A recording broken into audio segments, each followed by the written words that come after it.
Hello friends, welcome back again to my another video. I hope you all are well.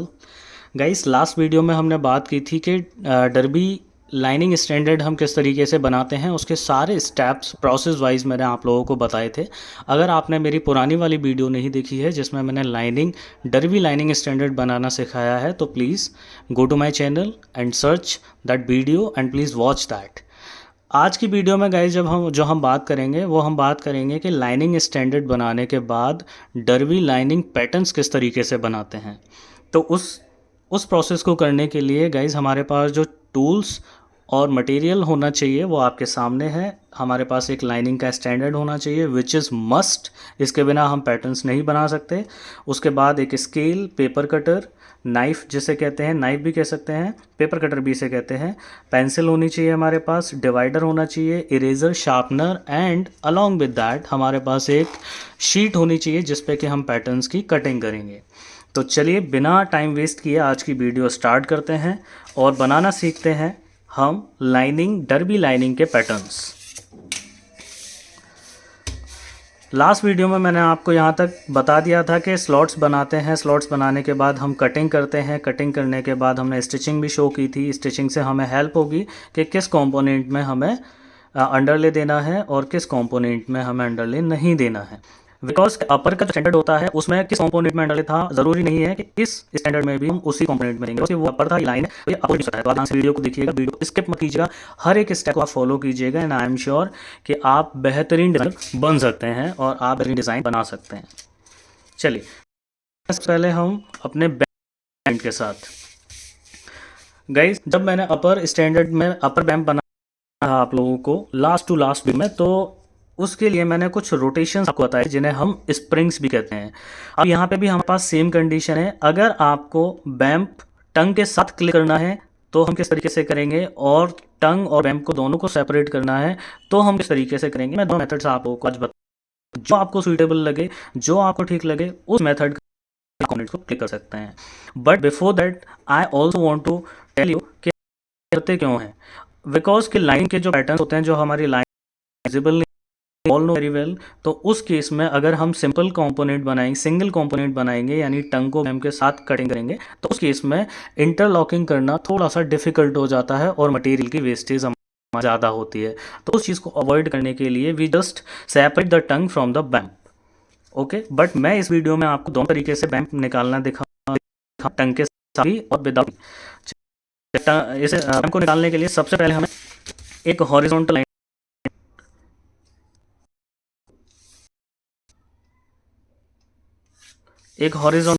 Draw करने के बाद next जो हमारे पास step होता है दैट इज, सबसे पहले हम ट्रेस करेंगे। ये हमारा बैंप पॉइंट, हमारा ठीक है, ये हमारा टी पॉइंट है और ये हमारा, तो बैंप पॉइंट और जो हमने हॉरिजॉन्टल लाइन ड्रॉ की है पे इसे मीट करेंगे। उसके बाद हम ड्रॉ करेंगे, सिंपली टंग को हमें ड्रॉना है जहाँ तक हमारा ये हमें दिख रहा है। अब इसमें इंटरेक्टिंग पॉइंट नहीं है तो ये हमें यू शेप में जो हमें पॉइंट हम वहाँ तक हमें अपनी टंग को ड्रॉ करना है। इसमें ये मैं निकाल रहा हूँ टंग, ये विद बैंप निकाल रहा हूँ, ठीक है। तो इस पॉइंट तक यानी कि मैं नाम दे देता हूँ आई। इस आई पॉइंट ड्रॉ किया, पॉइंट पे ड्रॉ करने यहीं पे हमें इसे प्रेस करना है और होल्ड करना है। देयर आफ्टर हमें जो हमारा आगे पॉइंट है, इस पॉइंट को मैं ए नाम दे देता हूँ। ये जो ए पॉइंट को हमें अपनी एक्सेस लाइन से मीट करना है। ओके, इस आई पॉइंट पे इसे प्रेस करना है और इसे रोटेट करके, इसे स्प्रिंग देकर ए पॉइंट को हमें हॉरिजॉन्टल लाइन पे इसे लेकर आना है। तो अब ये हमारा पॉइंट, ए पॉइंट जो है वो हॉरिजॉन्टल लाइन को टच कर रहा है। इस लाइन को draw,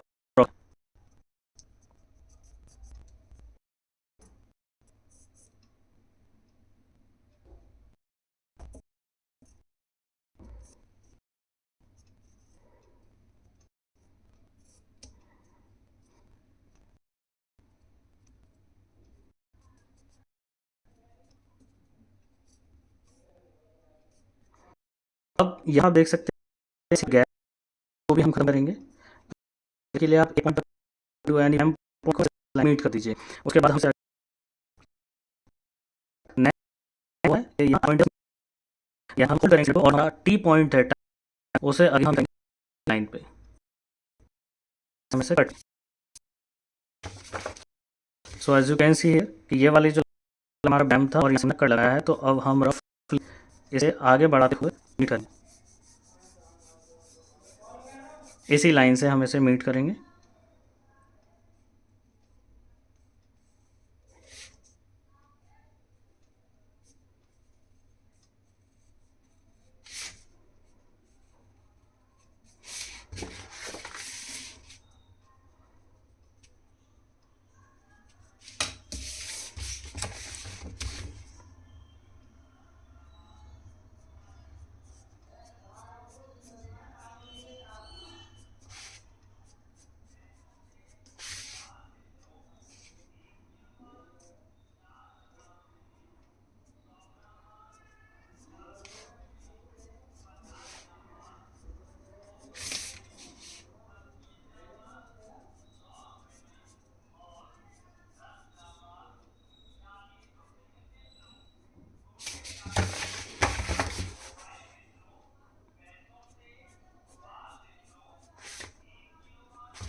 okay friends, so now यहाँ तक इतना काम करने के बाद अभी जो हमारी इनसाइड वाली मार्किंग थी उसे भी हमें ट्रांसफ़र करना है। आप यहाँ से इसे मेज़र कर लीजिए डिवाइडर से, ये कितना गैप है, और इतना ही गैप डिवाइडर में फिल करने के बाद हमें यहाँ पे इसे ड्रॉ करना है।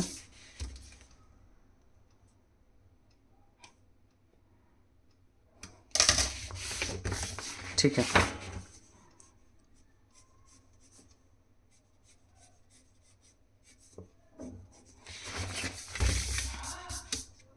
नेक्स्ट अब हमें इसे अनफोल्ड करना है। अनफोल्ड करने के लिए मैंने आपको बताया था कि जो हमारी एक्सेस लाइन है, जो हमारी सेंटर हॉरिजॉन्टल लाइन हमने ड्रॉ की थी, उस पर स्केल को रखना है और हल्के हाथ से नाइफ़ को इसके ऊपर चलाना है।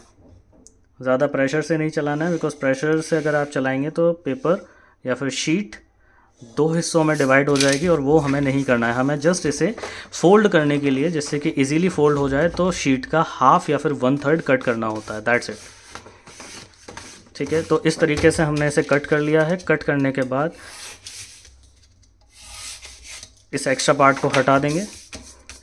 अब यहाँ पे आप लाइनिंग का स्टैंडर्ड देखिए। लाइनिंग के स्टैंडर्ड में ऑलरेडी हमने टंग में 5 mm ट्रिमिंग अलाउंस दिया हुआ है, तो अब यहाँ पे हमें अलाउंस देने की कोई ज़रूरत नहीं है और ये हमारा 9 to 10 mm अंडरले अलाउंस हो जाएगा। ठीक है, ये वाली जो मार्किंग है इसमें अंडरले अलाउंस ऐड करने की भी ज़रूरत नहीं है, बिकॉज कि बैम्प की जो हमारी लाइन है वो ये है और ये हमारा as a underlay allowance already add हो चुका है।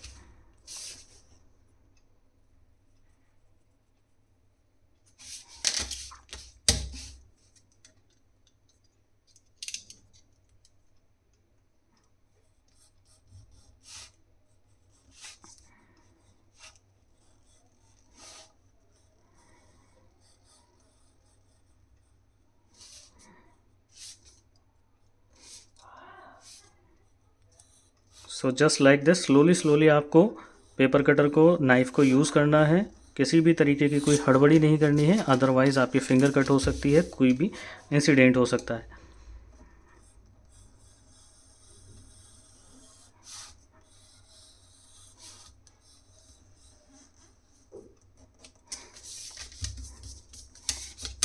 अब इसके बाद ये जो हमारी अंडरले की मार्किंग है इसे भी हम ओपन कर लेंगे। बिफोर दैट ये जो हमारी लाइनिंग हमारी इनर लाइनिंग है उसकी मार्किंग भी हम ओपन करेंगे। सिंपली इस लाइन को मीट करते हुए, फॉलो करते हुए एक लाइन ड्रॉ करेंगे और यहाँ से हम इसे कट करना स्टार्ट करेंगे।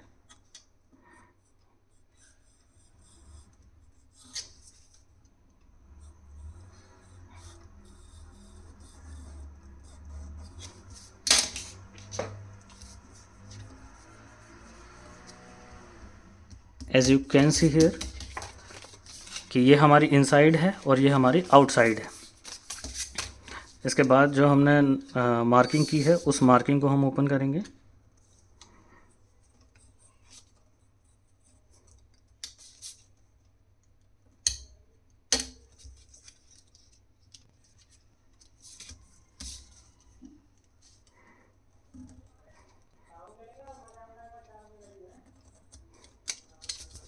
लाइक दिस, ये हमने मार्किंग को ओपन कर लिया है।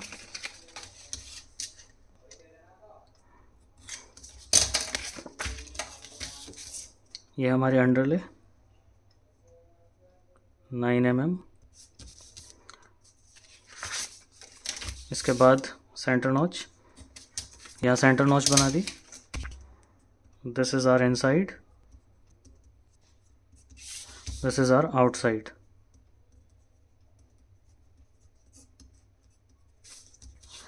बाकी की डिटेलिंग कर देंगे। कंपोनेंट का नाम है बैम्प प्लस टंग।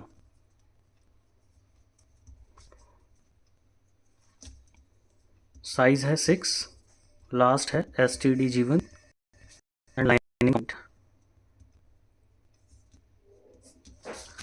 तो इस तरीके से हमने टंग के साथ बैम्प को हमने क्लिक किया है। अब मैं आपको दिखाता हूँ कि किस तरीके से हम सेपरेटली कट करेंगे। इन केस हमें सेपरेटली कट करना है तो उसके लिए क्या मेथड है, चलिए उसे भी हम यूज़ कर लेते हैं।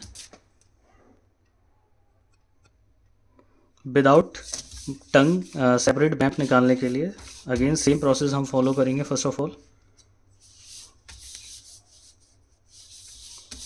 सबसे पहले एक हॉरिजॉन्टल लाइन ड्रॉ करेंगे।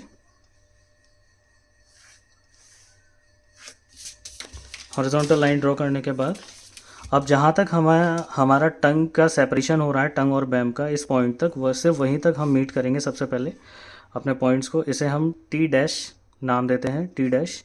ये हमारा T' पॉइंट है। तो सबसे पहले V पॉइंट को और T' पॉइंट को मीट करेंगे।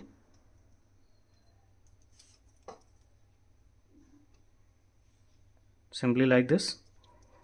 इस पॉइंट को मीट करने के बाद इस कट से हम यहाँ से इसे ड्रॉ करेंगे। ड्रॉ करने के बाद यहाँ तक इसे ड्रॉ करेंगे सिंपली। नेक्स्ट पॉइंट है हमारे पास जो आई पॉइंट हमने मार्क किया था। आई पॉइंट से इसका फर्स्ट रोटेशन देंगे। ए पॉइंट को हम मीट करेंगे अपनी एक्सिस लाइन से। उसके बाद ये जो लाइंस हैं हमारी, हम उन्हें ड्रॉ करेंगे बैम्प की।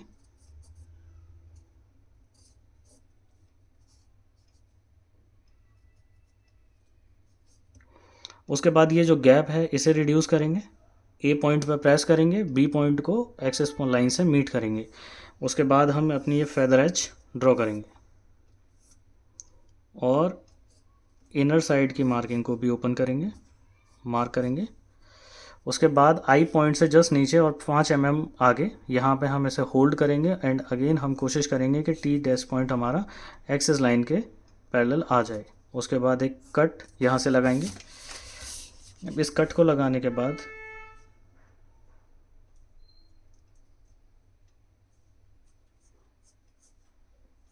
रफली हम इस कर्व को फॉलो करेंगे और इस लाइन से मीट करेंगे।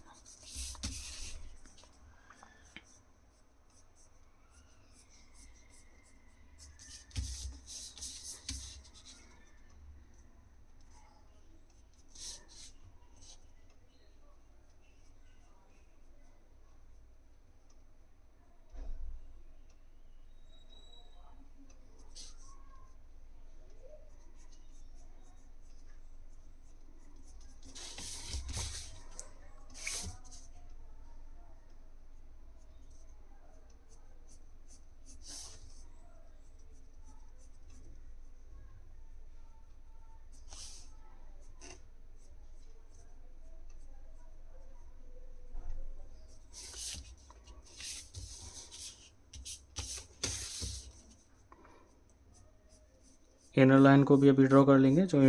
जो इनर और आउटर का डिफरेंस है उसे भी मार्क कर लेंगे at the same time. Now the next point is कि अभी अगर हम इस केस में इसे कट करते हैं तो आप देख सकते हैं कि जब हम इसे अनफोल्ड करेंगे तो इसका जो एंगल है बिल्कुल ऐसे आके फिर ऐसे हो जाएगा, यानी ऐसे ही इस शेप में ये इस तरीके से आएगा। और हम चाह रहे हैं कि ये स्ट्रेट आए। तो स्ट्रेट करने के लिए हम थोड़ा सा 2 से 3 mm यहाँ पे हम इसमें रिड्यूस करेंगे, इस लाइन को स्ट्रेट करते हुए 80 डिग्री के एंगल पे। बिकॉज कि हमने यहाँ पे इसे रिड्यूस किया है 2 mm, जब हम टंग बनाएंगे तो उसमें 2 mm हम इसे ऐड करेंगे। ओके, इसके बाद हम इसे अनफोल्ड करेंगे।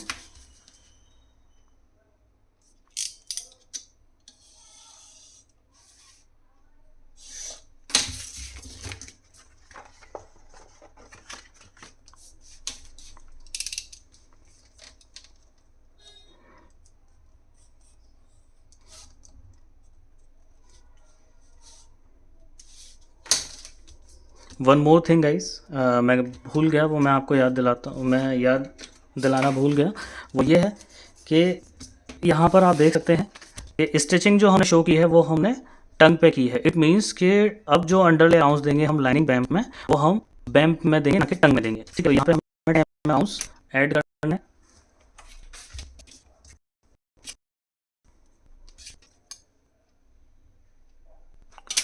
एन mm अलाउंस हम इसमें ऐड करेंगे बिकॉज ये हमारा एज अंडरले वर्क करेगा सिर्फ यहाँ तक। इसे हम आगे तक थोड़ा सा एक्सटेंड कर देंगे और यहाँ से कर्व फॉलो करेंगे।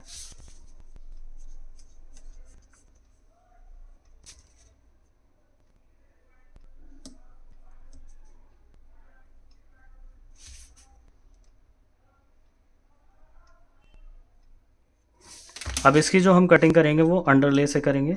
जो हमने अंडरले का मार्जिन दिया हुआ है उस जगह से इसकी कटिंग करना स्टार्ट करेंगे।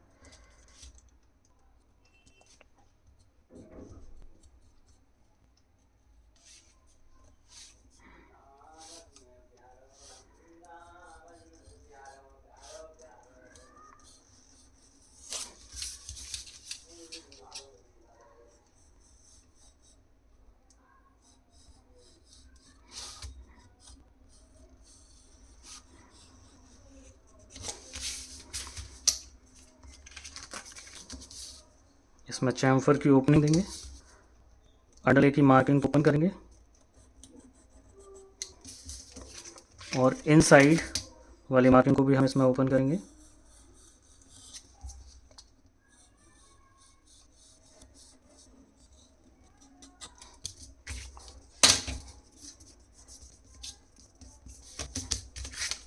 यहाँ पर जो अंडरले की मार्किंग है उसे भी हम ओपन करेंगे।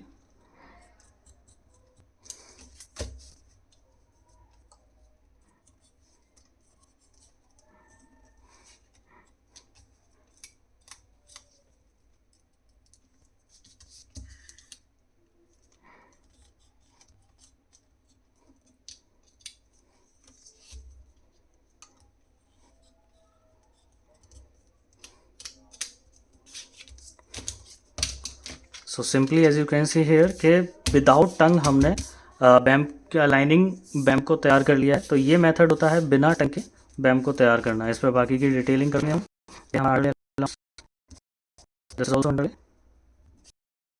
बैम्प size 6 last FDG and lining.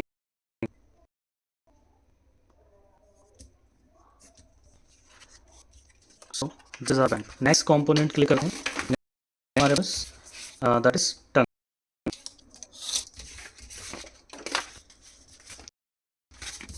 इनके सेपरेटली हमें टंग को कट करना है। उस केस में मैं आपको बताता हूँ किस तरीके से हम टंग को कट करेंगे। सबसे पहले टंग को ड्रॉ करना है।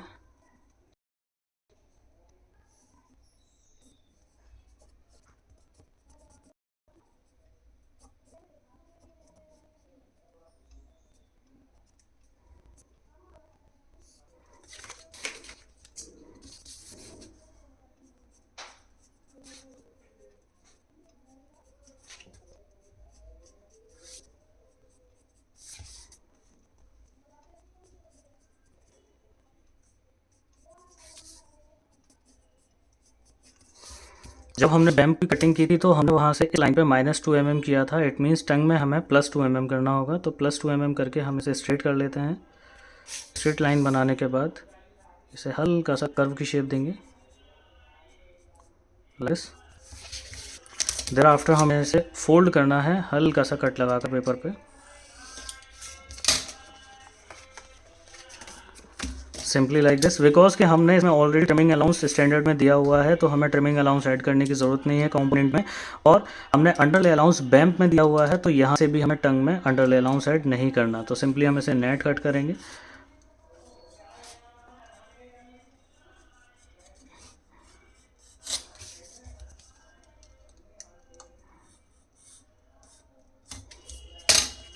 So you can see here, this is our tongue component.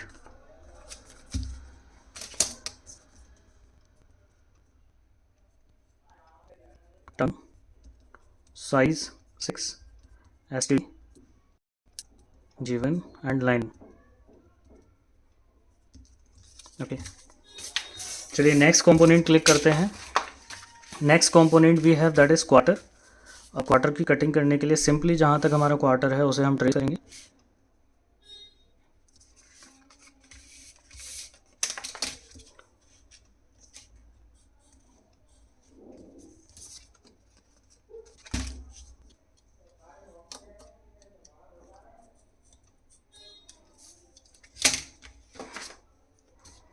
मैंने इसकी मार्किंग को ओपन नहीं किया था, अगर आप भी भूल गए हैं तो प्लीज़ उसे ओपन कर लीजिएगा पहले। क्वार्टर को ड्रॉ करते हैं।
सिंपली लाइक दिस, इस तरीके से हमने क्वार्टर को ड्रॉ कर लिया है। टॉप लाइन पे हमने ट्रिमिंग अलाउंस स्टैंडर्ड में ऐड कर दिया है, तो इसमें ऐड करने की जरूरत नहीं है। और स्टैंडर्ड में आप देख सकते हैं कि स्टिचिंग हमने शो की है क्वार्टर्स पे। इट मींस जो अंडर ले आएगा वो हील ग्रिप पे आएगा, ना कि क्वार्टर्स में। तो इसमें हमें आप कहीं पे भी किसी भी तरीके का कोई अलाउंस ऐड करने की जरूरत नहीं है, सिंपली हम इसे कट लेंगे।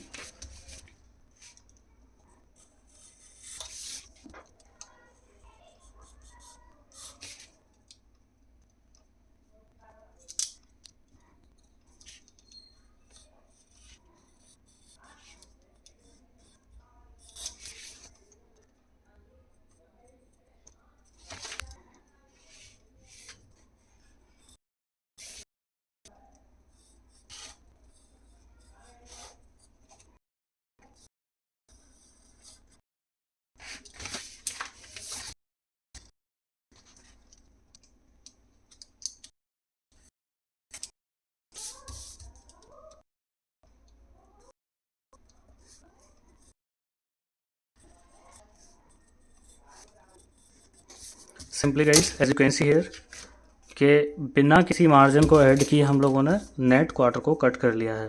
तो ये हो गया हमारा क्वार्टर कंपोनेंट। साइज है हमारा 6, लास्ट है STD G1 and lining. Quarter भी रेडी है। इसके बाद जो नेक्स्ट कंपोनेंट है हमारा दैट इज हील ग्रिप। अब हील ग्रिप को कट करने के लिए सबसे पहले हम इसे ड्रॉ करेंगे।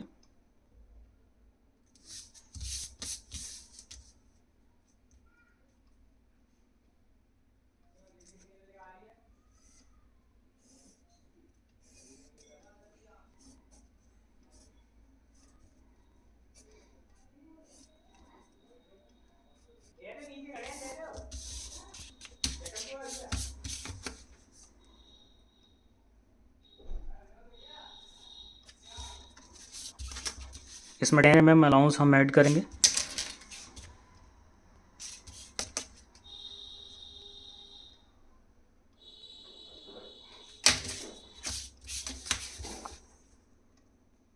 Nine to 10 mm underlay allowance हमने इसमें ऐड किया है हील ग्रिप में।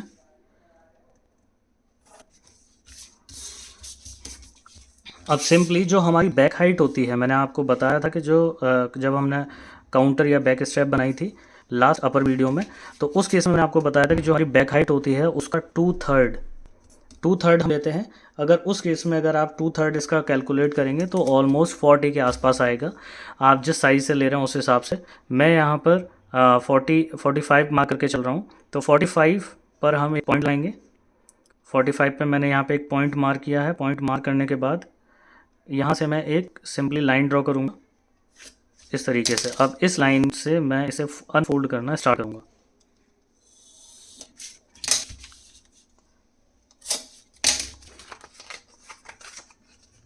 सिमिलरली लाइक दिस, ठीक है। इसके बाद अभी हमें इसे यहाँ से कट नहीं करना है, वो मैं रीज़न क्या है वो मैं आपको बताऊँगा। टॉप से हमें इसे कट करना है, टॉप लाइन से, जहाँ से हमने इसमें अंडरले ऐड किया हुआ है उस लाइन से हमें कट करना है। और जो बॉटम वाली लाइन है हमारी फेदर एज, वहाँ से इसे कट करना है। सिंपली इस तरीके से हमने इसे कट कर लिया। ये हमारी ट्रिमिंग अलाउंस की मार्किंग है। अगर आप इसे ओपन करना चाहें तो ओपन कर भी सकते हैं, बिकॉज ट्रिमिंग है तो वो ऑटोमेटिकली पता चल जाएगा, अदरवाइज़ नेसेसरी नहीं है, ठीक। बट ये जो हमारा अंडरले अलाउंस है उसे हमें ओपन करना है।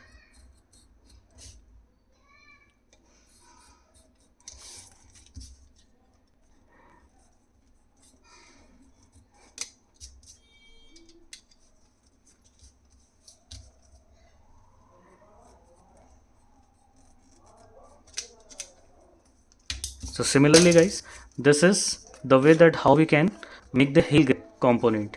अब heel grip में ये जो Y है, यहाँ से जो आपको ये लाइन दिख रही है, इस पे हमें इस तरीके से कट नहीं करना है, फोल्ड करके इसे अनफोल्ड करना है। और अनफोल्ड करने के बाद यहाँ से हमें इस पर एक कट लगाना है।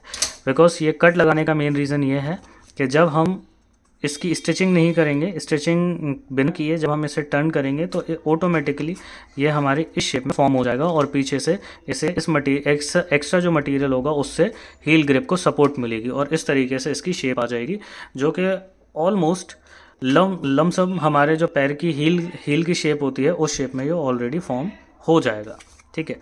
तो ये था हमारा हील ग्रिप का component. This is our underlay and size 6, name of the component that is heel grip, last STD given, lining। ये हील ग्रिप हमारी तैयार है। सो इस तरीके से हमने सारे कंपोनेंट्स रेडी कर लिए हैं। So as you can see here कि ऑलमोस्ट सारे कंपोनेंट्स लाइनिंग के, जितनी भी लाइनिंग स्टैंडर्ड के कंपोनेंट हैं हमने सभी तैयार कर लिए हैं। ये है हमारा बैम्प इस साइड से, quarter and tongue, and this is our heel grip. So I hope video आपको अच्छी लगी होगी। अगर वीडियो अच्छी लगी है तो चैनल को सब्सक्राइब कीजिए, वीडियो को शेयर कीजिए and don't forget to hit the bell icon. So thank you so much for watching the video. Thank you so much.